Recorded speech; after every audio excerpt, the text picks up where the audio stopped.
Boa noite, queridos. Aqui quem fala é o pastor Denis. Mais uma segunda-feira, estamos aqui ao vivo, tendo o privilégio de compartilhar essa já tradicional, né, pastor Patrício? Segunda-feira especial, né? Boa noite, pastor Patrício. Boa noite, pastor Denis. Sua segunda-feira nunca mais será a mesma, querido.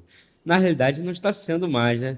Desde que nós começamos o Vida Plena Podcast. Isso aí, você está conosco no Vida Plena Podcast. Já quero te pedir para curtir, compartilhar e quero todo mundo interagindo com a gente no chat aí, quero todo mundo comentando para a gente fazer esse podcast chegar em alto nível, tá? E hoje é uma noite muito especial, em particular para mim, com um grande amigo que o offshore me deu, pastor Patrício. O offshore faz surpresas, né? Tudo tem um propósito na nossa vida. Tudo tem um propósito. Estamos aqui com Evandro, um grande amigo. Evandro, boa noite. Obrigado por dizer sim ao nosso convite. Como é que você está, meu amigo? Estou bem, boa noite. Boa noite ao pessoal de casa. Graças a Deus, né? Quero agradecer também a vocês pelo convite. Estou feliz, vamos lá. Nunca fiz. Quando chama pelo nome assim é porque já tem afinidade. Poxa, longa data, né? Nos conhecemos no mercado de trabalho. 2000 e quê? 2000 e...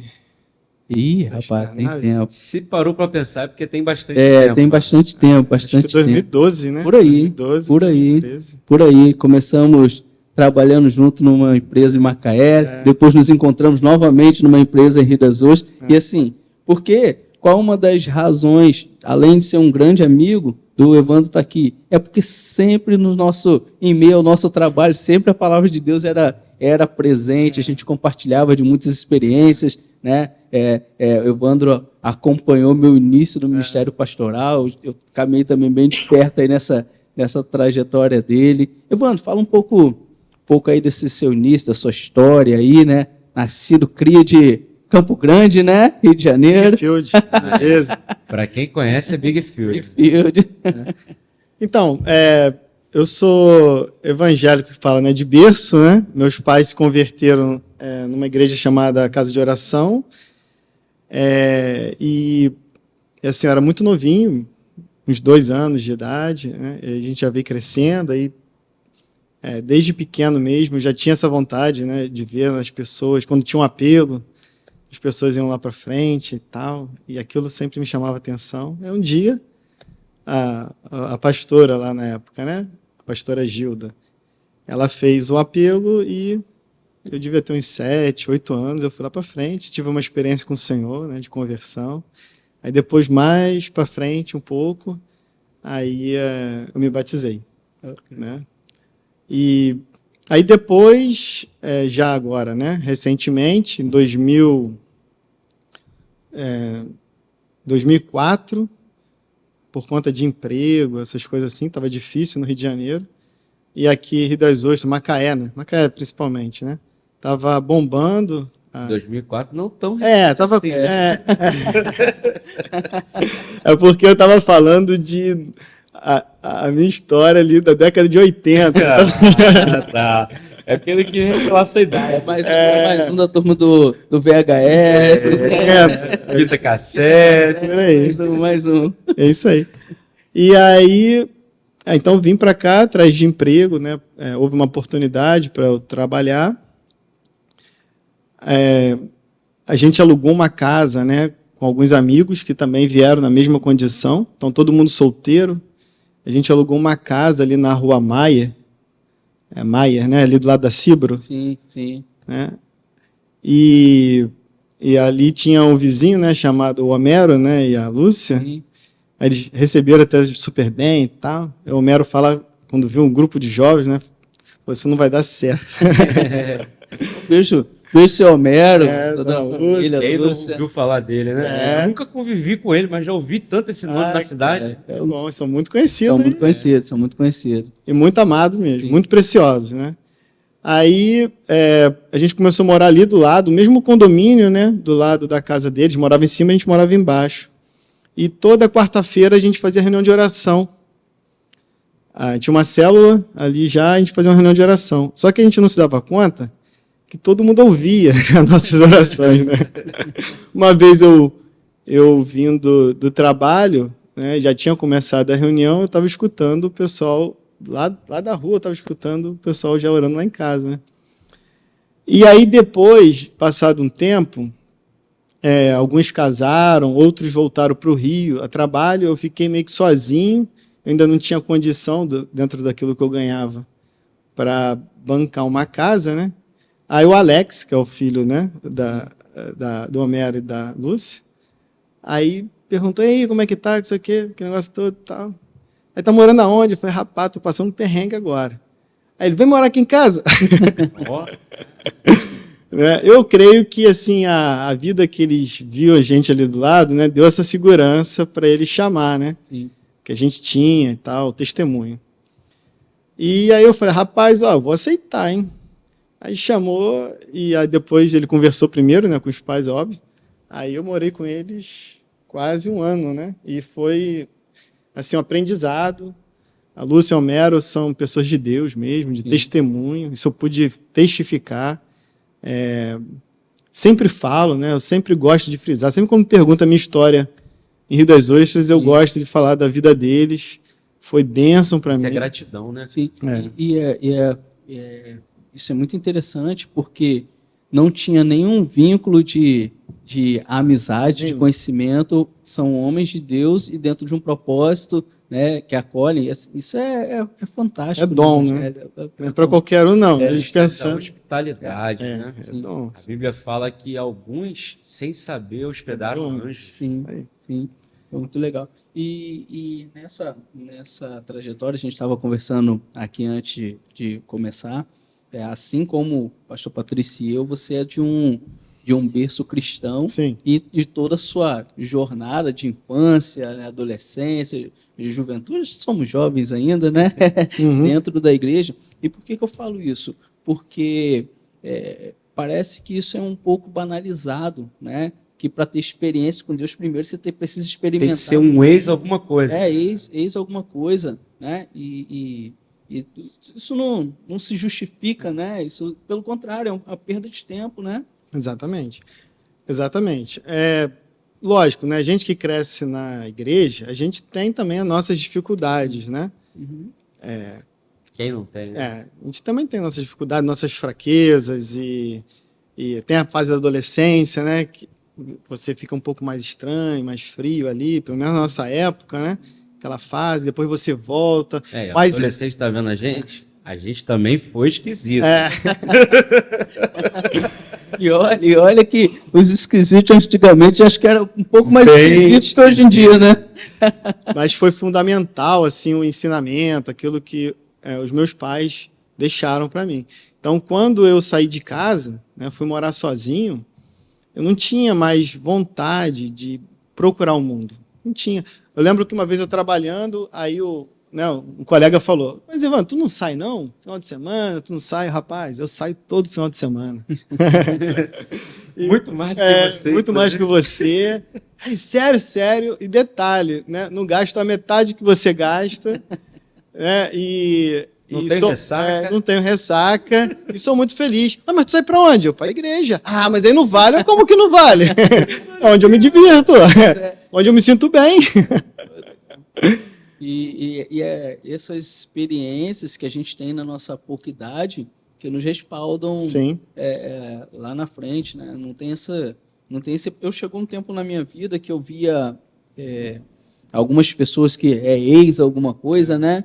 E eu comecei a me questionar. Eu até teve por um momento eu lembro daquela passagem que Cristo diante daquela mulher fala que muito é perdoado, muito ama. E eu olhei para a minha vida e falei assim, mas talvez eu não fui tão perdoado a um nível extremo, né? Pensando em um momento de insanidade da minha jornada. E depois eu comecei a avaliar que a questão do entender o perdão não tem a ver com a quantidade de erros que você comete, né? Mas é você olhar para a graça, para o sacrifício de Jesus, né? Mesmo que seja para perdoar um pecado. Sim. É perdão para mais de metro, né? O pecado já seria suficiente para te afastar da vida dele por toda a eternidade. Exatamente. A Bíblia fala que todos pecaram, né? E carecem da glória de Deus. Então não é uma questão de de um pecadinho ou de um pecadão, né? Todo homem ele tem uma necessidade. E a gente sempre vai buscar alguma coisa. Então, para suprir, né, essa falta. Mas quando você tem uma experiência com Deus, né, uma experiência com o Senhor, de fato, você se sente suprido. Então, não precisa você ter uma experiência no mundo para você chegar a essa conclusão. Se você, né, se o Senhor te deu uma oportunidade de você ter essa experiência com o Senhor antes de experimentar o mundo, Deus ele é suficiente. Sim. Ele é capaz de te suprir e você nunca vai sentir falta das coisas do mundo, ainda que a gente vai ter momentos que a gente vai fraquejar. Sim, os desafios vão vir, né? Mas não há uma necessidade de você mergulhar num lamaçal para depois você dizer que Deus te resgatou de lá. Não tem essa... Até porque, né, pastor Denis, tem muitas pessoas que uma vez mergulhada, nunca mais consegue sair. Porque a pessoa tem na cabeça aquela imagem assim, uma hora eu volto. Quantas pessoas hoje não estão distantes do caminho do Senhor porque pensaram assim, né? Em qualquer momento eu volto, e na realidade hoje entendem que o seu caminho está errado, entendem que estão numa trajetória contrária, mas não tem força para voltar, né? Então, se você hoje está nos assistindo, tenha em mente que você está no melhor caminho se você serve ao Senhor. Você não precisa se desligar para que você tenha uma experiência com Deus. Parece que aqueles que vêm lá de fora, o testemunho é mais marcante, né? Diz assim, não, porque eu fui um ex. O nosso testemunho é esse, nasci crente. Sim. Vivi minha vida crente, hoje sou crente e vou estar com o Senhor durante toda a eternidade. E tá ótimo. Quando eu lembro assim, né, até na minha juventude também, né, chega um momento que você, de fato, você não quer estar no mundo, você não se sente mais bem naquele ambiente. Ainda que, muitas das vezes, né, o jovem ainda tem conflito, ele pode até tentar. Mas, no meu caso, né, quando eu estava naquele ambiente, eu não me sentia bem. Sim. Eu falei, mas não estou legal. Né? Eu quero estar junto com os irmãos. Né? Quero estar na igreja, quero estar louvando o Senhor. E é ali que eu me sinto bem. Como diz a canção, né? É aqui que eu me sinto bem. Eu lembro na época da pandemia, né? Do Covid, o pastor Patrício teve... Não sei se ele lembra disso, ele pegou Covid e ficou, né, quarentena. E quando acabou a quarentena, ele falou assim, eu estou desesperado. Ficar domingo em casa, o que faz domingo? Eu não sei o que se faz mais domingo. Eu estou desesperado aqui. Eu assisto em programa que eu nem sabia que passava ainda. Nem para desviar serve. Nem para desviar serve, né? E Cristo é suficiente, verdadeiramente é suficiente, né? E a gente tem, ao entender isso, uma responsabilidade de transmitir isso principalmente para o jovem, e eu sei que seu ministério, sua igreja tem um trabalho muito forte nessa área evangelística e de um trabalho com a juventude, a adolescência, né? Isso, graças ao Senhor, os irmãos, né, que estão à nossa frente, dentro desse ministério, sempre incentivou a gente a pregar o evangelho. Porque a igreja, né, se ela perder esse vigor evangelístico, ela sempre vai tender a cair no tradicionalismo. Sim. Ela vai viver do passado, das suas histórias, muito forte, das suas conquistas, né? A igreja ela nunca pode perder esse vigor. O que dá vigor na igreja? Aqui, depois eu vou pregar isso aí. Repete isso aí. Se a igreja perder... Agora eu esqueci o que eu falei. Esse... O vigor evangelístico. Se a igreja perder esse vigor evangelístico, ela tende a cair numa tradição. Sim. Ela vai viver de quê? O que é o evangelho? É a igreja andando para frente. É a igreja avançando em novidade. Sim. Se ela para de fazer isso, ela vive de quê? Ela vive do passado. Sim. Das conquistas. Aquele saudosismo, dizer, naquela época. Naquela época. Vive daquela época. Por isso que a gente nunca pode parar na nossa experiência com o Senhor. Uhum. O grande problema, às vezes, do cristão nosso, em geral, é quando a gente tem uma grande experiência com o Senhor, aí a gente tende a parar, né? A ficar sempre falando Sim. daquela grande experiência. Aí entra o testemunho. Não tenho nada contra o testemunho, né? mas você teve um grande testemunho, você dá aquele testemunho, mas e daqui para frente? É só isso, né? É só isso. Exato. Foi boa experiência, mas e aí? É só isso? É interessante ele falar isso, pastor Denis, porque na nossa geração nós conhecemos muitas pessoas que frequentavam as grandes conferências, né? Aqueles grandes moveres, aquela coisa toda, mas não edificaram um altar para Deus na sua vida pessoal. E aquelas experiências todas, aquele fogo, tudo aquilo que elas viveram não foram capazes de sustentá-lo. Porque eu costumo dizer até aqui na igreja, quando a gente está ensinando, que o que te sustenta no dia a dia é o arroz com feijão, irmão. Tem um dia que tu vai no restaurante, tem aquela picanha, ou então tem aquele peixe maravilhoso, tem aquela noite de gala, mas se você não comeu arroz com feijão todos os dias, vida devocional, vida de oração, vida de palavra, aquela experiência não é capaz de sustentar a vida toda. E nada como ver o agir de Deus transformando vidas. Eu sempre falo isso com o Senhor e compartilho isso sempre que eu posso, né, com quem está presente em ambientes como esse. Sempre me emociona ver uma pessoa aceitando a Jesus, um batismo. Isso sempre mexe muito comigo, fala muito comigo mesmo. Talvez são os pontos máximos, né? Um milagre. Uma conversão. Uma Santa Ceia. Uma Santa Ceia. Você vê coisas do dia a dia. Na última culto de Santa Ceia, eu estava observando pessoas chorando, né, com cálice na mão, e eu falo, meu Deus, o evangelho é isso, é as pessoas continuar sentindo Deus e se relacionando com Ele, apesar dos pesares, dos desafios, das lutas que a vida tem. E faz todo sentido para nós, enquanto pastores, enxergar o fruto do nosso trabalho com vidas sendo transformadas, né? Romanos 1 fala que o evangelho é o poder de Deus. Sim. Não faz sentido. Não faz sentido você segurar o poder. Poder, né? Essa palavra poder, né? No grego vem de dinamite, né? Dunamis, né? De explosão. Sim. Então, a gente tem uma música que a gente fala, solta o pino da granada. É o quê? É você realmente pregar o evangelho. Quando você prega o evangelho, o evangelho tem que sair como uma explosão. Tem que impactar as pessoas. Tem que ser uma coisa apaixonante, né, pastor? Exato. Por isso que se você retém, né, o Senhor, Efésios fala, né, que o Pai ressuscitou o Filho com a suprema grandeza do seu poder. Ou seja, aquele poder que não foi capaz de reter o Senhor na morte, que ressuscitou o Senhor. Né? O Senhor, por um lado, está lá, né, à destra do Pai, mas ele fala lá em Mateus 28, né, que eis que estou convosco todos os dias. Mas ele falou isso porque ele deu uma missão para a igreja. Sim. Ide, né? Fazei discípulo. Sim. Então ele deu uma comissão, mas ao mesmo tempo ele fala, mas eu estou com você. Mas o que está com a gente? Esse poder. Isso aí.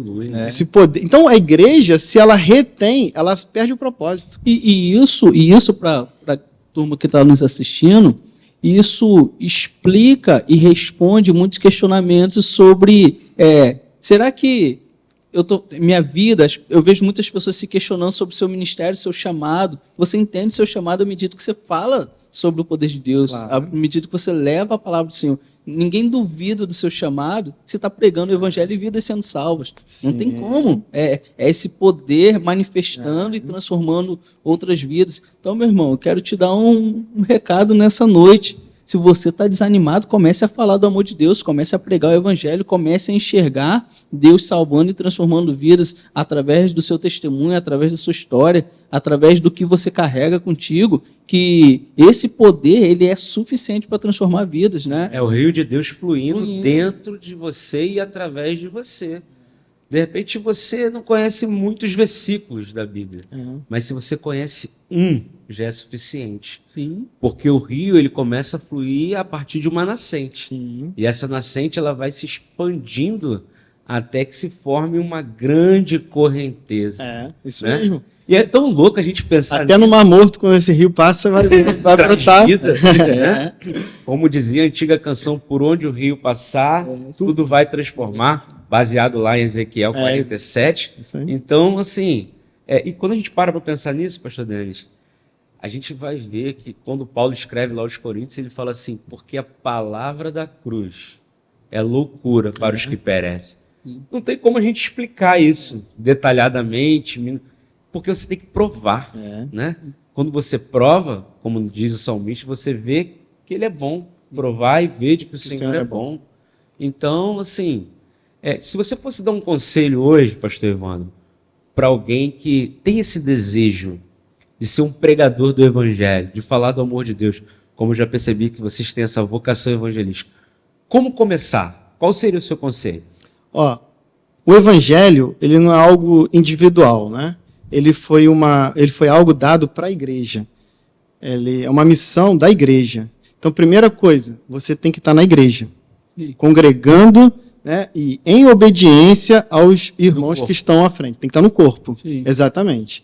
E o corpo, quando ele funciona nesse objetivo, então o evangelho ele se torna realmente poderoso, porque ele começa a ser expresso nos membros. Aleluia. Então você tem que estar no corpo. E aí, estando no corpo, um corpo saudável, automaticamente ele vai querer sair, né? Ele vai querer sair para pregar. A nossa experiência lá na igreja é que, dada essa palavra, né, de encorajamento, a gente começou a sair. Na verdade, em 2017, alguns irmãos, né, tiveram uma abordagem, né, uma inspiração de abordar as pessoas, perguntando às pessoas, posso orar por você? Isso é muito legal. Quando você me contou isso... Inclusive no evento que a gente teve junto, né, tinha essa frase, né? Então, até em 2017, eu nunca tinha visto ninguém abordar assim, posso orar por você? Assim, uma coisa simples. Né? Mas um grupo de jovens lá em São Paulo, eles saíram, né, com essa frase. E a gente também, junto com o evangelismo, né, a gente também leva livros na palavra de Deus explicada para as pessoas, o que a gente chama de colportagem, vindo lá de Pedro Valdo, do século XII, que foi um dos primeiros colportores, né, que colportor significa você portar no peito a palavra de Deus. Então, no século XII, Pedro Valdo, que era um comerciante que se converteu, ele era muito rico, então ele pediu para traduzir a Bíblia. A Bíblia era em latim, ninguém tinha acesso, ele ficou desesperado, mas as pessoas não têm a Bíblia. Aí ele traduziu alguns fascículos, algumas folhas dos evangelhos, né? E ele tinha comerciantes que trabalhavam com ele, só que era proibido, né? Então eles botavam esses fascículos aqui escondido no peito. Então era uma bolsa, era uma bolsa. Então por isso que coa de pescoço, né? E portou, de portar, porter, né, que é uma palavra francesa. Então, eles portavam essa bolsa escondida aqui e ficavam com os fascículos aqui. Eles iam fazer o comércio e tal, aí puxava escondido um fascículo e entregava. Século XII, eles foram perseguidos, para variar, né? Foram mortos, né? Mas eles foram os precursores dos reformadores. Eles deram base para depois, né, Martim Lutero vir e tal. E aí a gente viu isso e tomou esse encargo. E aí os irmãos tiveram a seguinte visão. A Bíblia, no caso hoje, ela foi amplamente divulgada. Você tem, né, pelo menos aqui no mundo ocidental, né, você tem a Bíblia aí. Todo canto, né? Tradução para tudo quanto versão e tal. Mas quantos têm a revelação da palavra? Então, há necessidade, né, de você ler a Bíblia e você explicar a Bíblia para as pessoas, né? E quando a gente sai para as ruas, a gente não tem esse tempo de ficar ali conversando com a pessoa. Então, é uma abordagem dinâmica que a gente chama. De impacto. A gente ora e oferece uma literatura, a pessoa não é obrigada a aceitar, o mais importante é a oração ali. Mas muitos acabam aceitando. Então, esses jovens saíram, né, com um monte de livro assim na mão, e começou, posso orar por você? Posso orar por você? No meio da rua, as pessoas começaram a aceitar, era impactado o coração e pegava o livro. E pegava o livro. Aí, quando eles voltaram para falar do resultado, os irmãos ficaram assustados com a quantidade de contato que foi gerado com aquela abordagem. Passados aí já mais de 5 anos, né, 2017, graças a Deus, hoje a gente está vendo muitas igrejas com essa frase, com a camisa igual que a gente saía, com a mesma, muitos usando até a mesma fonte da letra. É isso aí, meu irmão. Vamos orar. Aqui no Âncora mesmo tem um grupo que eles vão no hospital com a camisa, posso orar por você? Eles entram ali na Não sei se chega a entrar, né? Mas eu já vi eles ali ao redor do UPA, né? Uhum. UPA ali, orando pelas pessoas. E essa abordagem assim, contagiou, acho que o Brasil todo, muitas igrejas estão hoje, né? Tem umas que ficam na frente da igreja com cartaz, eu posso orar por você, e é muito legal. Então, é uma abordagem assim, rápida, e recentemente, os nossos adolescentes, eles começaram a fazer parte desse projeto. E a gente tem agora, resumindo, né, a gente tem um projeto chamado Adolescente em Guerra. A gente tem 2 projetos hoje atuais. É a Casa dos Adolescentes e o Adolescente em Guerra.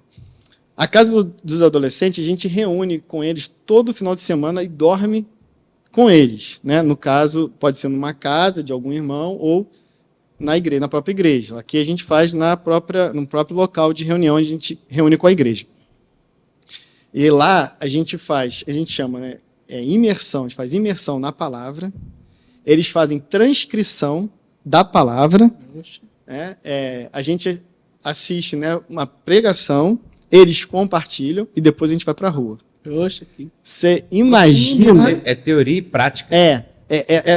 Mergulha na palavra e depois a gente sai para a rua. Você imagina como esses adolescentes saem? Sim. A gente não precisa fazer nada. A gente só toma conta porque eles são crianças. Fica ali do lado deles. Mas eles saem com uma ousadia. E aí, no final de semana passada, a gente teve o Adolescente em Guerra, onde a gente junta as casas de cada cidade, né? Então, gente de Friburgo, gente do Rio, daqui, né? A gente reuniu em Niterói, Nova Iguaçu, tal. A gente reuniu. E depois a gente saiu com eles. E estava até falando com o Denis aqui antes, né? O local que eu fiquei responsável para levar os adolescentes, no caso, ficava um monitor para cada 3 adolescentes. Então, tinha mais ou menos, com a gente ali no grupo, devia ter uns 20 adolescentes, se eu não me engano. E o local lá da igreja era perto do calçadão. Então, o nosso local onde a gente ia atuar era no calçadão lá de Campo Grande. Foi em Campo Grande esse evento. E a gente foi andando, era 15 minutos andando da igreja até o calçadão. E nesse período passava uma outra pessoa. E aí eles perguntavam, tio, ali tem uma pessoa. A gente já não pode orar? Aí fala, meu filho, olha quanta gente tem. Ali tem uma pessoa. Se você parar, a gente tem que parar para ficar te esperando. E aí a gente não chega. Lá você vai ver quanta gente tem no calçadão. Passava uns 2 minutos, tio, deixa eu orar por aquela pessoa. Tio, e aí eles foram ficando ansiosos, que eles iam andando rápido para apostar quem chegava primeiro para começar a orar. Eu fiquei olhando aquilo. Outra experiência também, quando a gente estava indo de Rio das Ostras para lá, o motorista da van, né, a gente foi de van, parou no posto para abastecer. Aí falou, vou abastecer se vocês quiserem esperar ali fora. Aí eles saíram. Quando eles saíram, eu estou saindo, estou esperando o motorista. Eles já estavam orando pelas pessoas na parada. Eu falei, gente, o que está acontecendo com essas crianças? Na verdade, é dunamis. Sim. É um poder expansivo, explosivo, que você não consegue conter. Isso aí. Né? Por isso que Jeremias, ele escreve que eu tenho um fogo cerrado em meu peito que não me dá descanso. Por mais que você queira conter, né, você não consegue segurar a força de uma explosão. Porque quando vem, ela coloca para fora tudo aquilo que está dentro. Como Jesus nos ensinou, a boca fala, o coração está cheio. E a gente, o nosso papel é potencializar isso, não frear, né? Porque se entrar por um caminho de vaidade, você impede que o evangelho seja pregado, porque não, quem tem que fazer sou eu, porque eu sou o líder, eu sou o pastor, mas, irmão, se Deus te deu essa ferramenta, essas crianças cheias do poder, protege eles para que eles possam avançar. Né? Eu lembro quando o Evandro compartilhou desse projeto Posso Orar, ele falou assim, no shopping do Rio, oraram por um global lá, o cara lanchando, né? Aí chegou alguém assim, posso orar por você? Eu me assustado assim, não, pode, oraram por ele, né? E é uma abordagem simples que muitas vezes a pessoa acha que precisa de uma teologia, de ser um pastor, um profeta, algum carregar consigo algum título para falar do amor de Deus. A gente vê adolescentes, né, incendiados. São muitas experiências que a gente está tendo. Assim, teve uma bem antiga, né, que essa não foi com os adolescentes ainda, foi, né, com irmãos mais velhos. Ele estava passando na rua e ele falou com a pessoa assim: posso orar por você? A pessoa estava em pé em frente a uma farmácia. Aí ele olhou para o lado, para o outro: quem te falou que eu preciso de oração? Quem te falou? Quem te viu aqui? Que eu não sei o quê. Ele falou: não, calma, eu sou missionário e gostaria de orar pela sua vida. Aí ele: tá, ora aí. Ele meio assim assustado, né? Olhando para o lado, olhando para o outro. Aí o irmão orou por ele. Uma oração curta. A oração não chega a 1 minuto. Orou por ele, em cima da palavra profética que nós recebemos, né? E quando acabou, ele estava totalmente assim, desmontado. Ele falou assim: eu não sei mais o que fazer. Aí ele abriu a bolsa e tinha uma arma. Ele falou assim: eu ia entrar agora nessa farmácia e assaltar essa farmácia. Estou passando necessidade, que não sei o que, papá. Falou: mas agora eu não consigo mais fazer isso, né? E aí os irmãos oraram de novo por ele. E ele não entrou naquele local, ele deixou o contato dele, né? E o Senhor... Então, são muitas experiências que a gente está tendo. Estratégias que você tem que entender o feeling do momento, né? Eu me lembro, na época que nós fazíamos parte lá da primeira igreja de Baixinha, na época da eleição, né? Isso há muitos anos atrás, o pastor teve uma ideia, né, de fazer uma camisa com a seguinte pergunta: você conhece o poder da BS66? Porque a igreja era próxima lá, né, a umas comunidades, o pessoal saía, e todo mundo com aquela camisa na rua, era deixa, meu irmão. Chegava no lugar: o que arma essa BS66? Irmão, aqui é Bíblia Sagrada, 66 livros. Essa daqui ela não mata, essa aqui ela traz a vida. E ali a gente tinha a oportunidade de compartilhar. Eu acho que essas estratégias, né, elas são a graça de você viver um evangelho puro e simples, mas que também se contextualiza com o local, com o momento, com a cultura que você está vivendo. Você está falando aí, eu estava lembrando do pastor Samuel, que é um amigo, inclusive, pastor Samuel, queremos você aqui, hein? Um dia nós vamos ter a honra de trazer você aqui. Ele é pastor do Cian de Nova Iguaçu. E ele se converteu e ele conta que a experiência da vida dele era mais ou menos essa. Quando ele não sabia pregar, não conhecia a Bíblia, não sabia falar, ele ia para o shopping de Nova Iguaçu e lá ele subia a escada rolante e descia. E numa das que ele subia e descia, ele esbarrava em alguém de propósito. E quando a pessoa falou: meu irmão, tá me vendo não? Ele falou: que isso, pô, sou fulano, não me conhece não. Aí o cara: pô, será que esse cara me conhece? Não me conhece não? Sou eu, cara, Samuel. Ele falou: cara, não tem como você me conhecer mesmo, porque a vida que eu levava, a vida que eu vivo hoje. E ali ele disse que quantas pessoas ele ganhou assim. Ele falou, inclusive, que um dia ele encontrou com um cara e o cara esbarrou nele e fez essa pergunta. Ele falou: irmão, essa aí é a minha estratégia. Essa aí. Mas, cara, a beleza de você viver em novidade com Cristo é isso. Você vê que Paulo, ele vai para um lugar onde as pessoas adoravam Deus desconhecido e ele começou a pregar, ele usou isso. Né? O que você entende, pastor, dessa contextualização? Ó, na nossa época de criança lá, meu pai viu os meus avós entregar folheto. Isso. Né? Na geração do meu pai, da minha mãe, o evangelho chegou na rádio, na televisão. Hoje nós estamos aqui, né? Na internet. E o mais importante, na realidade, quando você... Achei muito legal você falar isso da palavra no peito, né? É aquilo que nós carregamos. Paulo disse que nós somos cartas vivas. É isso aí. O que você entende por isso? O Espírito, né, é como o vento, né? A gente não sabe de onde vem e nem para onde vai. Ele fala assim: é todo aquele que é nascido do Espírito. Então a gente não pode nunca formatar Deus, engessar. O Senhor, ele é o maior estrategista. Ele sabe como agir em cada época. a linguagem, né? Cada momento. E a gente precisa estar sensível ao Senhor do que Ele quer fazer. A igreja, o Senhor, quando Ele falou da igreja, Ele não falou de como iria ser a igreja, como tinha que ser. A única coisa que o Senhor falou lá em Mateus 16 foi sobre a cruz. A única coisa que, para existir a igreja, você precisa tomar a cruz. Foi isso que ele falou para Pedro depois, né?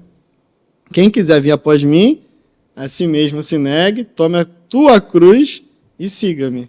Mas ele não formatou a igreja, né? A palavra igreja, eclesia, né? Que é o quê? Chamado para fora. Então, é o quê? É uma ação. É o Senhor chamando um grupo para fora, né? Para agir. É um corpo funcionando. Então, quando você coloca a igreja dentro de um caixote, você já formatou, você traz uma formatação, você impede a ação do Espírito Santo. Lógico, né, que a gente... Né, então vale tudo? Não é isso que a gente está falando aqui. Sim. A igreja está encabeçada por Cristo. Sim. Então, ela sendo encabeçada por Cristo, ela tem que estar sensível ao comando de Cristo. Sim. E o maior problema, né, se você ver da história da igreja, na época negra da história, né, foi porque a igreja ela perdeu o encabeçamento de Cristo. É quando o homem ele quer agir, ele quer fazer da maneira dele, do formato ao seu bel prazer. Ele, né? torna as fórmulas e os formatos maior do que aquele que inspira cada direcionamento. Né? Direcionamento, as estratégias, elas são genuínas se elas nascem em Deus. Sim. Se não nascem em Deus, é só um projeto que tem validade. Que tem validade e a gente fala muito isso aqui, né? Não é porque está funcionando que está sendo aprovado. Às vezes você está no ladeira abaixo. Eu estou andando ainda, mas você está ladeira abaixo, porque o propósito se perdeu. Né? E quando eu penso nisso, eu penso num desafio de muitas pessoas mas como fazer? Como fazer está diretamente relacionado à sua sensibilidade ao Espírito. O próprio Espírito te orienta. Como fazer, né? Eu quero, se você puder contar um pouco de uma experiência, né? Na verdade, 2 experiências que foram muito marcantes, que eu me lembro nas nossas conversas lá no trabalho, que foi na época da escola, né? Você como um jovem, um adolescente ali, que tinha um colega lá que manifestava demônio lá, né? Você lembra disso? Outra que eu quero ouvir também. Então, eu era muito tímido para pregar o evangelho, né? E isso sempre me incomodou muito. Eu me condenava. Eu falava, poxa, acho que eu não sou crente, não. Tenho vergonha e tal. Então, uma das coisas que eu comecei a fazer, assim, no ônibus, enquanto eu estava indo para a escola, abrir uma Bíblia ou um livro para eu ler. Até isso eu tinha vergonha. Ficava ali com vergonha e tal, Falei, Senhor... Isso com quantos anos? Eu tinha 17 para 18 anos. Quase todo mundo passou por essa fase. Sim. Aí eu falei, Senhor, me tira essa vergonha de pregar evangelho e tal. Então, já no primeiro ano do 2º grau, que aí eu já estava com 18, né? Se eu não me engano. Aí naquele ano também eu não consegui pregar evangelho, era aquele crente secreto, né? 007. Aí eu falei, Senhor, essa situação tem que mudar. Eu não fazia nada demais, mas também não fazia nada. Jogava contra, mas não jogava a favor. Eu falei, Senhor, isso tem que mudar, tal. Eu quero pregar evangelho, eu quero que as pessoas conheçam, né? E aí surgiu essa situação, né? O rapaz ele ficou endemoniado na sala de aula. E aí eu tive que me posicionar, porque eles correram. Chama o pastor, liga para um pastor. Foi isso. Liga para o pastor não chegava. Aí eu, rapaz, o pastor não vai vir, não. Aí eu falei, vai ter que ser. E o Senhor me incomodando ali. Então ali eu sentei do lado dele, todo mundo da sala saiu. Aí eu fiquei do lado dele, fiquei orando com ele. E aí, quando o pastor chegou, ele já tinha voltado, já tinha se recuperado. E ali todo mundo então descobriu, o Evandro é crente. Evandro é crente. Mas foi bom, né? E aí eu comecei a pregar evangelho. E toda vez que eu começava a pregar evangelho, esse garoto ficava endemoniado em qualquer canto da escola. Qualquer canto. Eu podia estar a escola era muito grande. Eu podia estar numa ponta da escola, ele se manifestava na outra. Aí vinham atrás de mim. Evandro, fulano. Tá. E aí, no final do ano, ele se converteu. Glória a Deus. E aí ele veio todo feliz me falar, Evandro, eu me converti. Eu falei, caramba, que bom. Graças a Deus, não aguentava mais. Agora se liberta. E ele mudou, né? Ele mudou. Ele, na época, ele ainda perguntou, mas eu perguntei para ele, mas como é que foi? Então, não, o pessoal da igreja foi lá em casa, aí descobriram que eu tinha uns jogos estranhos lá de videogame, e aí eu queimei tudo, e eu fui liberto e tal, e ele ficou firme no Senhor, né? Depois de muitos anos eu encontrei ele, depois de 10 anos eu encontrei ele, estava firme no Senhor. Por que eu te pedi para contar essa história? Porque talvez muitas pessoas que estão nos assistindo tenham esse mesmo medo, né? Como fazer? Você era um jovem que nunca tinha tido uma experiência de ter que expulsar um demônio e Deus te capacitou, né? Quando a gente coloca o coração na dependência de Deus, Deus faz, Deus é suficiente. A gente não pode perder essa fé, essa convicção, né? Deus está conosco, né? Todos os dias até a consumação, né? É o dia assim, hoje é a folga de Deus. Não, ele está um dia sim, no outro também, né? E quando a gente deposita essa confiança nele, ele faz. Assim, eu ficava às vezes um pouco inseguro, né? E aí eu tive uma experiência na escola também que foi muito bom para mim. Tinha um rapaz que sempre chegava rindo, era aquele garoto que, né, carismático, estava sempre rindo, brincando, e você achava que ele estava sempre feliz. Então, enquanto isso, eu pregando aqui, falando ali e tal, já... Missionário em atuação. E assim, ele zombava. Ele via, ó o crente, né? Aí fazia aquelas perguntas de namoro, né? Você já tinha namorado, aquelas coisas só para tentar te envergonhar, te envergonhar e tal. Aí, um belo dia, ele estava sozinho, ficou sozinho comigo, assim, na escola. Ele falou assim para mim, Evandro, você me vê aí rindo para lá e para cá, mas, na verdade, cara, às vezes eu estou de saco cheio. Eu sou infeliz. E não sei o quê. Aí eu fiquei olhando assim, eu parei, fiquei olhando assim, né? E aquilo ali foi o Senhor falando, ó, não se intimide pela aparência. Sim. Fica olhando a aparência. Né? Só o Senhor sabe o que falar para ele, não, vou te pegar sozinho. E ele também, porque assim, depois que eu me formei, eu fui para uma escola de missões. Né? Eu fui para uma escola de missões que a gente tem lá, que a gente chama de CEAP, que é Centro de Aperfeiçoamento para a Propagação do Evangelho. E aí, quando eu saí, me formei e fui para lá, aí ele se converteu também. Ele e mais uma menina da escola, uma amiga, né, uma colega da escola. Os dois se converteram, aí eles foram lá, porque eles sabiam que eu sempre falava, né? Aí eles foram lá e tal, foi, poxa, podia ter sido no início do ano, para me ajudar. Esse pessoal foi só se converter no final. Mas foi assim, foi o Senhor sempre me provando, me aperfeiçoando também, né? O crente também ele precisa passar por perseguição. Sim. Quando a gente está muito acomodado, está tudo muito bem, a gente tende a se acomodar. Então, quando o Senhor permite, a crente não pode, né, não pode sofrer. Na verdade, muitas das vezes, o sofrimento que o Senhor permite é livramento. Naquela época que você está passando por alguma situação, é a época que mais você busca o Senhor, né? Mais você ora. O Senhor está te guardando naquele momento, né? Naquele tempo. Então, para mim, foi muito importante na escola eu ter passado por cada situação assim, de perseguição, de deboche. Teve uma vez que uma menina, né, queria me conhecer, né? Aí eu já tinha colocado o orar do Senhor, Senhor, a pessoa que eu vou casar, eu quero que seja do Senhor. Então eu não vou ter relacionamento no mundo. Eu tinha colocado isso no Senhor. Satanás é sujo, né? Aí a menina falou com 2 garotos que eram os mais zombadores da escola para falar comigo. Eles já foram rindo. Né? Evandro, ó, aquela menina lá está lá no canto, te esperando. Sai pra lá, Filisteia. Aí eu levantei, rapaz, comecei a tremer. Eu falei, Senhor, eu não vou sair com essa menina. O Senhor conhece, né, as minhas limitações, minha fraqueza, mas eu dependo do Senhor. E fui lá e fui orando. Aí conversa vai, conversa vem, acabou o assunto, não tinha mais assunto, agora eu vou embora. Virei as costas e saí. Aí os garotos estavam lá me esperando, né? Fizeram questão de me esperar. E aí? E aí o quê? O que aconteceu?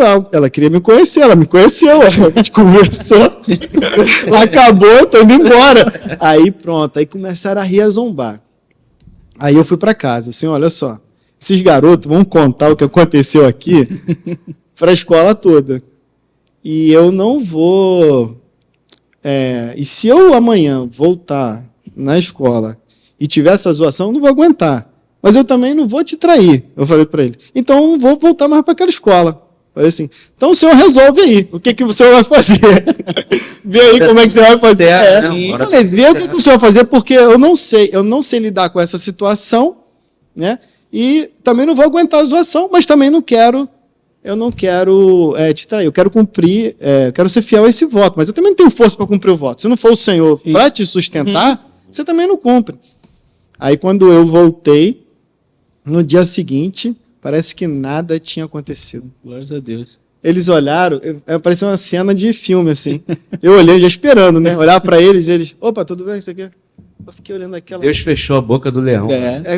Apagou na mente, sei lá, como se... É se colocar aos pés do Senhor, né? Confiar nele, né? Entregue seu caminho ao Senhor, confie nele e o restante... Qual é a segunda situação? Por conta dele. Não, a segunda situação que ele falou já tem a ver mais com a igreja, né? Que é essa veia evangelística que é tão forte. E assim, eu falo isso e ao mesmo tempo que eu fico feliz por ver essa realidade na sua igreja, isso também me entristece por saber que algo que deveria ser um natural em todas as igrejas virou algo como um fator especial, Uma igreja evangelística é um fator especial, não. Uma igreja evangelística... É quase um evento. Não, isso é parte do DNA, né? Alguns adolescentes lá na igreja, eles estavam assim, já em fase de rebeldia, né? Estava bem estranho, bem desanimado. Eu lembro que a gente tem uma prática também, junto com a Casa do Adolescente, que é fazer grito de guerra. Isso funciona muito. É muito legal. Por exemplo, a gente pega uma pregação, uma palavra, né, que foi dada, a gente transforma aquela pregação em grito de guerra. Então, não um grito aleatório, é uma pregação, só que em forma de grito de guerra, é uma maneira que eles decoram. Sim. Eles ficam com aquela palavra na mente, né? Ou literal, a gente pega no literal, ou às vezes a gente pega alguma frase que vai expressar aquele sentimento. Por exemplo, eles mesmos inventam, cara. Esses moleques... Eles têm um poder criativo. Eles são incríveis. Teve uma que o irmão pregando sobre o rio, né? Sobre esse rio da vida, que saiu lá de Gênesis e né, passa em Ezequiel e termina em Apocalipse, né, que quer fluir para dentro do homem, que é da vida. Quando a gente entra nesse rio, esse rio não só nos restringe, mas ele nos aquece. Parece um paradoxo, né? Que você fica aquecido pelo amor do Senhor, pelo fogo do Senhor, e você quer fazer com que esse rio jorre para as pessoas. Aí eles inventaram. O que está acontecendo? Parece que eu tô louco. Eu mergulhei no rio e saí pegando fogo.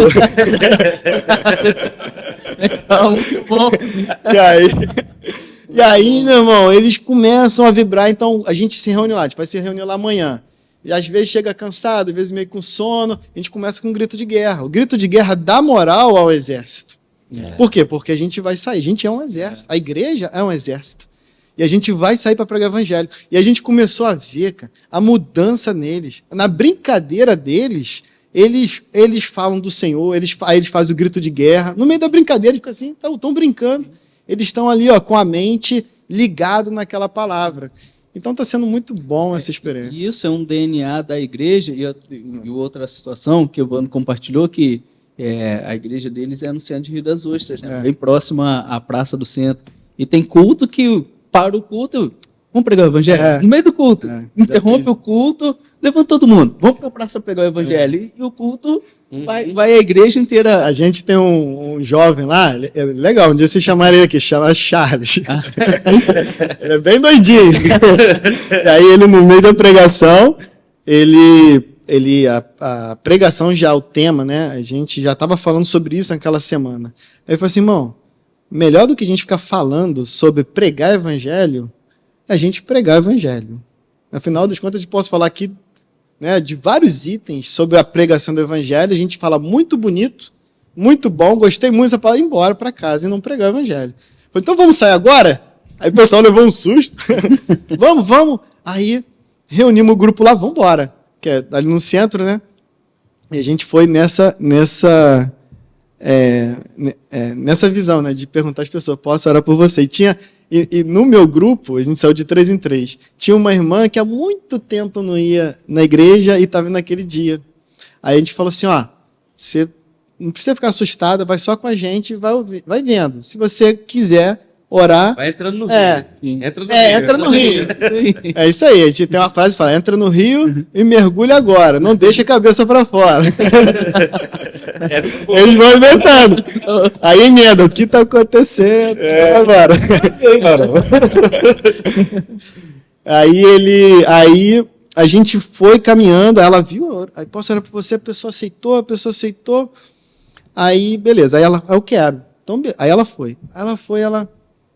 Ela falou assim, boa noite. Aí a pessoa falou, não, o senhor já cortou não. A gente falou assim, fala direto. Na próxima, fala assim, posso orar por você? Entra na frente da pessoa e fala assim, tá bom. Aí veio 3 senhoras, ela, posso orar por vocês? Ela, claro! Assim, o que eu faço agora? Agora aí vocês têm algum pedido especial e tal? Aí a uma falou assim, ora por essa aqui, que ela precisa se converter. Eu estava até falando com ela agora. Pediu alguém para orar por ela. Agora, vamos orar. Ela orou, ficou super feliz. Foi 30 minutos. Quando a igreja voltou, rapaz, a alegria no coração, por isso que é o fogo evangelístico. O evangelho, ele tipo assim, o Senhor te abençoa. É isso que eu quero da igreja. Ele nos abençoa com o calor, né, do seu amor, daquele fogo, e você volta alegre. Aí, foi só alegria. Depois continuou o culto, todo mundo alegre, feliz. Saiu todo mundo alegre. E o culto continuou depois na igreja? Depois, exato. E continuamos ali depois. E a gente tem uma parte também do culto que a gente abre para compartilhar as experiências, principalmente nesse dia, né? Alguns irmãos já queriam falar de 30 minutos. O que é 30 minutos? Os irmãos saíram ali 30 minutos. E o Senhor agiu poderosamente ali através da vida de vários irmãos. Que bênção, que bênção. A igreja é viva, né? Se a igreja perder esse fogo, né, não existe. É só uma instituição. A igreja é um organismo vivo, né? Por isso que, assim, muitas igrejas, um tempo atrás, né, descobriram esse mecanismo de trabalhar em pequenos grupos, em células, e muitas igrejas explodiram. Por quê? Porque é de uma célula que o corpo ele todo funciona, ele interage, ele se integra, e esse cunho evangelístico, muito legal ouvir isso de vocês, porque eu acho que a igreja hoje, pastor Denis, de uma forma geral, ela tem retornado a isso, mas por um tempo se perdeu. A igreja ela se tornou muito metódica, né, muito teóloga, mas eu sou de uma geração que os meus avós eram crentes, e as minhas avós eram aquelas irmãzinhas, eu costumo dizer, do coque, irmão, que era tão do coque que fazia o coque com a mão só, né? Não se conhecia tão profundamente as escrituras, mas vivenciavam o poder de Deus diariamente. E não tem nada mais prazeroso do que você entender e perceber que você foi instrumento para a salvação de uma vida. Quando você fala, quer Jesus? E a pessoa, quero. Quer ir agora, né? Isso motiva cada vez mais, nós temos esse fogo dentro de nós. Aqui na nossa igreja, a gente tem uma vertente muito forte com as crianças, né? As crianças, o Ministério da Infância tem uma ligação direta com a história da Igreja Vida Plena, né? E a gente estava comentando sobre isso, sobre a geração que Deus está preparando, né? Que tá chegando, os adolescentes, as crianças que estão vindo, uma geração diferenciada. Você também vê dessa forma, né? Sim. Na minha época, como eu falei, a gente está falando aqui. Fala tua época. Eu era, só pensar, irmão, na época a gente era, claro. A gente era muito tímido. Eu era tímido e eu percebo que o pessoal da minha geração era mais tímido. Tudo bem, tem as exceções, lógico. Mas no geral, eu lembro que eu saía para a rua. Eu saía com os adultos, né? E a gente não falava. A gente ficava ali do lado dele com vergonha, né? Já bati de porta em porta também, igual o Testemunho de Jeová, né? e a gente ficava com vergonha e tal. Só que essa geração, ela tá com uma intrepidez que, assim, eu fico olhando assim, eu fico assustado. Eles entram no shopping.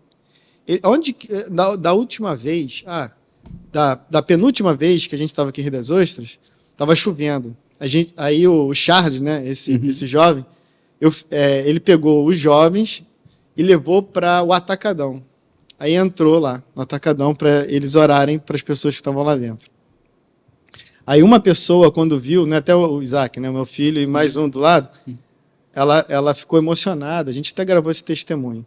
Ela deu esse testemunho lá. Ela falou assim, semana passada eu vi adolescentes, crianças dessa idade, na praia vendendo droga. Uhum. E aquilo mexeu muito comigo.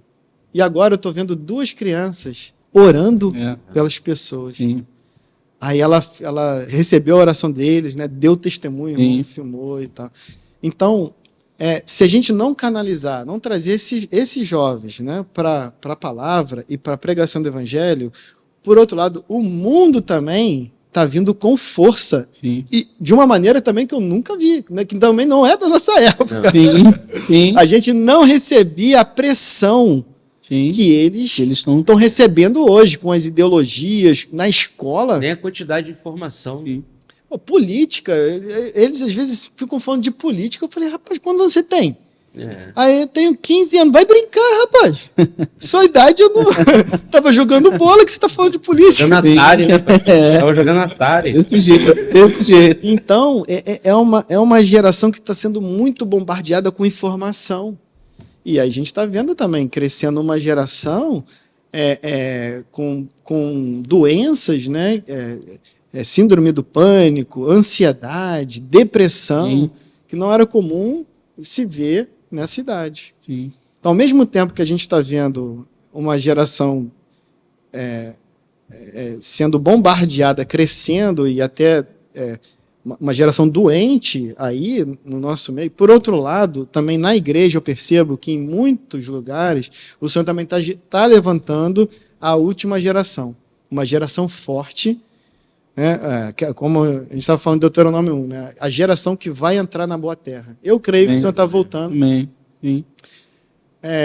O Senhor está levantando essa geração, que é a geração final, que vai botar fogo nessa terra. Amém. Vai incomodar Satanás. Amém. E vai ser um grande testemunho antes da volta do Senhor. Amém. Isso, eu já estou vendo isso acontecer. Isso já está acontecendo e nós da antiga, a gente precisa colar com eles. Isso aí. Precisa colar com eles para a gente não cair protegê-los, resguardá-los para que eles vão abrindo o caminho, né? A gente vai sendo esse suporte. Benção, conversa boa, né? O que está acontecendo? Parece que eu tô louco. Eu mergulhei no rio e saí pegando fogo. Aí pegando fogo. Essas coisas eu fico porque eu fui de torcida organizada. Então, cantou 2 versos, já gravei, irmão. Não é? Grava? Grava. E hoje o culto lá, é engraçado, eles já começam fazendo grito de guerra. Rapaz, mudou tudo. Legal. E a gente entra fazendo grito de guerra, entra pulando, aí já emenda depois no hino. E tá mudando a nossa cara ali. Qualquer dia eu vou lá para vivenciar isso aí. Vamos lá com isso. Evandro, obrigado por compartilhar de tantas histórias, tantas experiências, né? Você é um grande amigo, você mora no meu coração. Né? Foi um prazer, né? Foi um prazer ter trabalhado todos esses anos juntos, né? Eu posso afirmar que ter caminhado contigo facilitou minha jornada nesse mercado tão sufocante, né?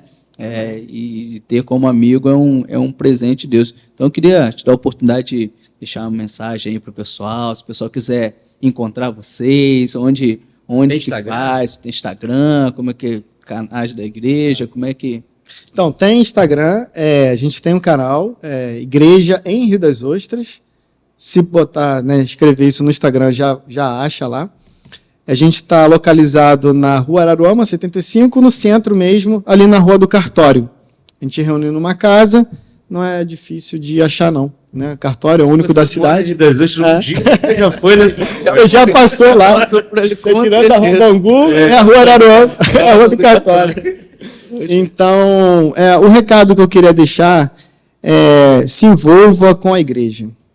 Porque, né, Mateus 24 fala que nos finais dos tempos, né, o amor de quase todos vão se esfriar. E por se multiplicar a iniquidade, 24:12, né, se eu não me engano, o amor de quase todos vão se esfriar. Mas aquele que perseverar até o fim, esse será salvo. Perseverar como? E será pregado este evangelho do reino para testemunho.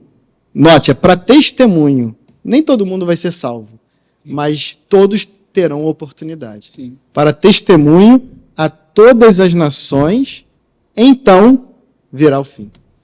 Então, um caminho para a gente perseverar no tempo do fim é pregando o evangelho junto com a igreja. Amém, amém. Pastor Patrícia. Cara, acho que uma das coisas mais lindas do evangelho é, claro, primeiramente ter essa experiência da salvação, e segundo, a oportunidade que Deus nos dá é de fazermos essas conexões, né?